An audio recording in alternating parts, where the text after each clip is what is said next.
Hello guys, आप सभी का स्वागत है हमारे यूट्यूब चैनल करियर नॉलेज में। फ्रेंड्स, जैसा कि आप जानते हैं कि AKTU की तरफ से हर रोज़ नई नई न्यूज़ आ रही है। तो आज एक लेटेस्ट अपडेट जो आई है वो मैं आज आपको बताने वाला हूँ। AKTU की तरफ से जो सेकेंड सेमेस्टर वाले बीटेक वाले जो हैं उन स्टूडेंट्स के लिए। तो फ्रेंड्स, पहला पॉइंट बताता हूँ कि यदि छात्र के पास इंटरनेट की सुविधा नहीं है तो वो परीक्षा शुरू होने से पहले उसकी व्यवस्था कर ले।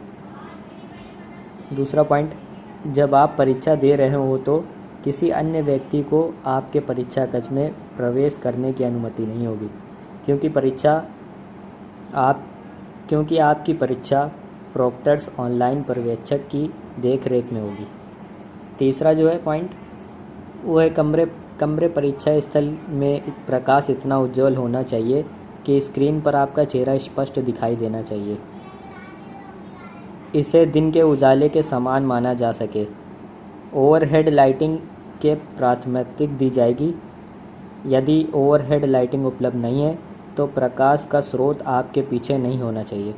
समस्त अध्ययनरत छात्र छात्राएं अपने घर, साइबर कैफ़े, किसी भी संस्थान में उपस्थित होकर कैमरे वाला मोबाइल, लैपटॉप, कैमरा वाला कंप्यूटर इत्यादि के माध्यम से परीक्षा दे सकते हैं, जिसमें कैमरा, माइक्रोफोन होना अनिवार्य है। अन्यथा छात्र ऑनलाइन परीक्षा में प्रतिभाग नहीं कर सकेंगे। चौथा जो पॉइंट है वो बता रहा हूँ, आपको साफ कुर्सी मेज पर बैठना है। आपकी डेस्क पर पुस्तक, कॉपी इत्यादि नहीं होनी चाहिए। रफ कार्य हेतु सादा paper, pen, pencil, scale, eraser रख सकते हैं, इसके अलावा कुछ नहीं रख सकते। आप डेस्क की स्थिति को प्रॉक्टर अवलोकन हेतु कह सकता है। आप द्वारा विश्वविद्यालय के नियमानुसार ही नॉन प्रोग्रामेबल कैलकुलेटर प्रयोग किया जा सकता है, जिसको प्रॉक्टर देख सकता है। आपके आसपास की मेज़ या दीवार पर कोई लेखन नहीं होना चाहिए। कमरा परीक्षा स्थल यथासंभव शांत होना चाहिए। संगीत या टेलीविज़न जैसी ध्वनियों की अनुमति नहीं है, मतलब टीवी ऑन नहीं होना चाहिए। और आपको फॉर्मल परिधान पहनकर बैठना है एवं अनुशासित व्यवहार करना है। फॉर्मल ड्रेस में रहना है आपको।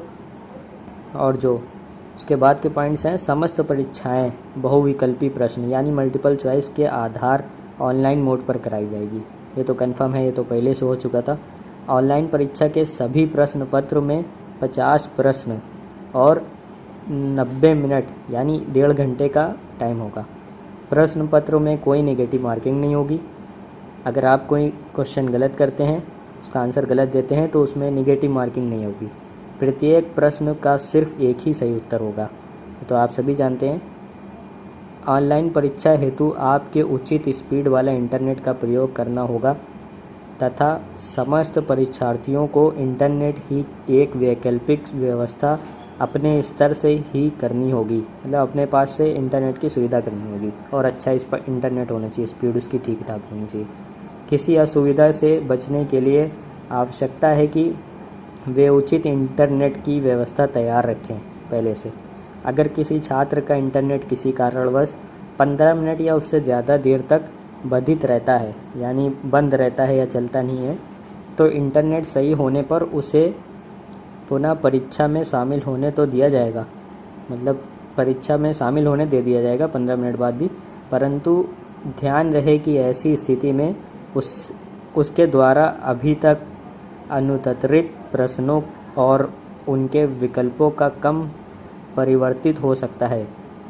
इन अनुत्तरित प्रश्नों में से प्रश्न भी हो सकते हैं जिनको छात्र ने देखकर विवेचना हेतु छोड़ रखा है, यानी जो छूट जाएंगे तो वो छूटे रह जाएंगे, आप नहीं कर सकते उसको दोबारा।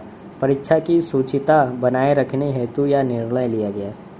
अतः सभी छात्रों से अनुरोध है कि वे इंटरनेट की समुचित व्यवस्था सुनिश्चित रखें और किसी वैकल्पिक व्यवहार को भी तैयार रखें। ऑनलाइन परीक्षा प्रारंभ होने के 30 मिनट पहले ही से लॉगिन करना होगा। ऑनलाइन परीक्षा के दौरान यानी 1 घंटे 45 मिनट के पश्चात प्रश्न पत्र सबमिट करना होगा, नहीं तो 1 घंटे 45 मिनट में ऑटो सबमिट का प्राविधान रहेगा, अपने आप सबमिट हो जाएगा। ऑनलाइन परीक्षा हेतु सभी छात्र छात्राओं को रजिस्ट्रेशन करना होगा, जिसके लिए उसको विश्वविद्यालय की ईआरपी पर उपलब्ध ईमेल, फ़ोन नंबर पर एक यूआरएल, यूज़र आईडी और पासवर्ड दिया जाएगा, जिस पर उस छात्र छात्रा को निम्न विवरण देना होगा। रजिस्ट्रेशन 12 जुलाई 2021 से 25 जुलाई 2021 तक होगा। 12 जुलाई 2021 से 18 जुलाई तक अंतिम सेमेस्टर के छात्र हेतु, 15 जुलाई से 25 जुलाई तक अन्य छात्रों हेतु।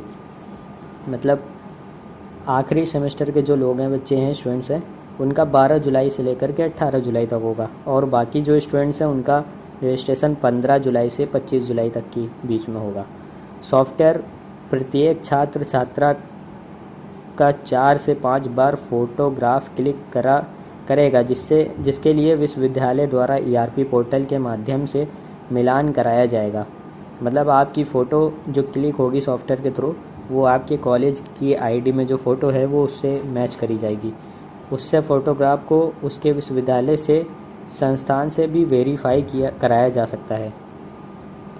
छात्र छात्रा को अपनी आईडी भी सबमिट करनी होगी, साथ ही उसका मोबाइल नंबर एवं ईमेल आईडी भी उसे सत्यापित करना होगा। अगर आपकी ईमेल आईडी नहीं बनी तो आप एक ईमेल आईडी बना सकते हैं, और आपका एक आईडी कार्ड भी उस पर सबमिट किया जाएगा।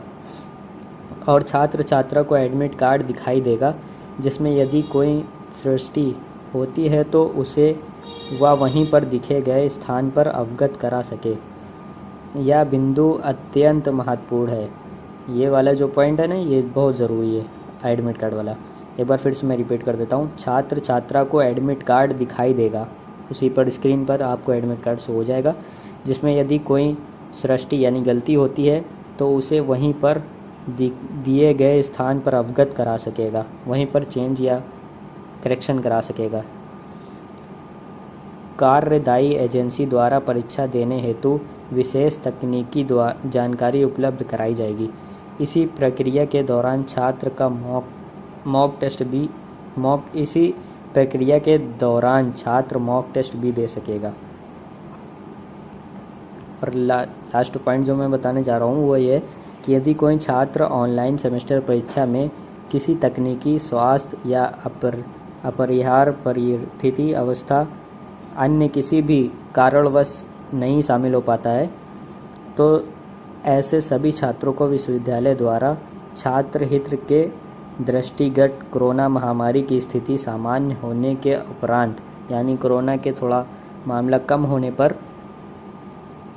कॉलेज के द्वारा रेगुलर परीक्षा के साथ लिखित परीक्षा में एक प्रवेश अवसर प्रदान किया जाएगा, जिससे कि वो वहाँ पर कॉलेज में जा कर के ऑफलाइन मोड पर एक परीक्षा दे सकेगा। इसकी ऑनलाइन सेमेस्टर परीक्षा में सभी परीक्षार्थियों द्वारा प्रतिभाग करना अनिवार्य है, सभी को देना ज़रूरी है। परीक्षा में प्रतिभाग न कर पाने की स्थिति में परीक्षा परिणाम में विलंब, अंतिम वर्ष के छात्रों को डिग्री प्राप्त करने में विलंब तथा और गैर अंतिम वर्ष के छात्रों के आगामी सेमेस्टर का पठन इत्यादि बाधित होगा। ये सभी आपकी मेन पॉइंट थे। और इसके आगे थोड़ा सा मैं बताना चाहता हूँ, कुछ इम्पॉर्टेंट है, ये ज़रूर सुनिएगा। 10वां पॉइंट जो मैंने आपको बताया कि सभी छात्र को उन्हें ससमय रिजल्ट पाकर आगे बढ़ने हेतु इन परीक्षाओं में इंटरनेट एवं पावर बैकअप को सुदृढ़ कर रखने की सलाह दी जाती है। छात्र को नियत समय में अपना पेपर सबमिट करना होगा, वरना 15 मिनट में ऑटो सबमिट हो जाएगा पेपर। इन 15 मिनट में आपको किसी प्रश्न का उत्तर देने नहीं दिया जाएगा। कृपया ध्यान दें कि आप पर संपूर्ण परीक्षा के दौरान प्रॉक्टर द्वारा निगरानी रखी जा रही होगी एवं आपकी कोई भी गतिविधि जो परीक्षा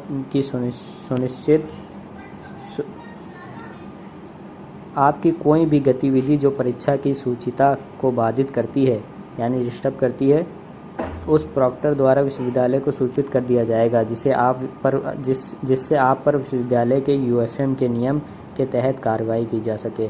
अगर आपको कोई परेशानी है तो आप प्रॉक्टर से लिखित चैट द्वारा संपर्क कर सकते हैं। इससे ज़्यादा जानकारी के लिए हमारे चैनल को सब्सक्राइब कीजिए। Thank you.